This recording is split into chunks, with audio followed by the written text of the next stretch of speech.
Bloating సమస్యకు ఒక మంచి సొల్యూషన్ చెప్తానండి.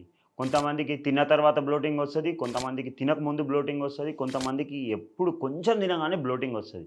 సో, ఈ సమస్య ఎందుకొస్తుంది? ఈ టిప్ ఫాలో అయినట్టయితే ఈ సమస్య కంపల్సరీ మనము నివారించుకోవచ్చు. అసలు ఎందుకొస్తుంది బ్లోటింగ్ సమస్య?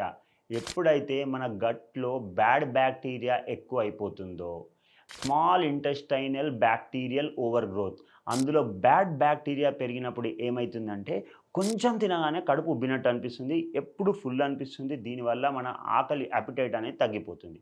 దీనికి ఏంటి సొల్యూషన్ అంటే, ఒక హాఫ్ లీటర్ లేకపోతే 1 లీటర్ వాటర్ తీసుకోండి. వేడి చేయండి. దాంట్లో జీలకర్ర ఒక స్పూన్ ఏసేసేయండి. దాంతో పాటు ఏం చేస్తారు, కొంచెం ఒక హాఫ్ స్పూను ధనియాలేసేసేయండి. దాని తర్వాత ఒక స్పూను ఏం చేస్తారు, సోంఫేసేసేయండి. దాంతో పాటు ఒక 4-6 పుదీనాకులేసేసేయండి. దాంతో పాటు కొంచెం ఒక 10 గ్రాముల మట్టికి జింజరు, ఇంకొకటి ఒక్క 10 గ్రాముల మట్టికి మనకి ఏం చేస్తారంటే మెంతులంటారు కదండీ! ఆ మెంతులేసేసేయండి. అది వేడి చేసి, చల్లార్చి డైలీ మార్నింగ్, ఈవినింగ్ రెగ్యులర్‌గా మార్నింగ్ ఒక 9:00కి పరిగడుపున కూడా తీసుకోవచ్చు. తిన్న తర్వాత అయినా ఒక హాఫ్ అన్ అవర్ బ్రేక్ తర్వాత తీసుకోవచ్చు. ఈవినింగ్ ఒక 1 గ్లాసు తీసుకున్నట్టయితే మన శరీరంలో పొట్టలో ఉన్న బ్యాడ్ బ్యాక్టీరియా అనేది తగ్గిపోతుంది.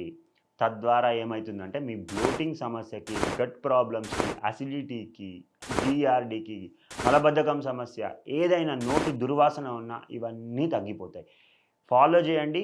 ఇంకా మీకు ఏం ఫ్రూట్స్ తీసుకోవాలి, ఏం తినాలి అనంటే మీరొక్కటి గట్ అని కామెంట్ చేయండి.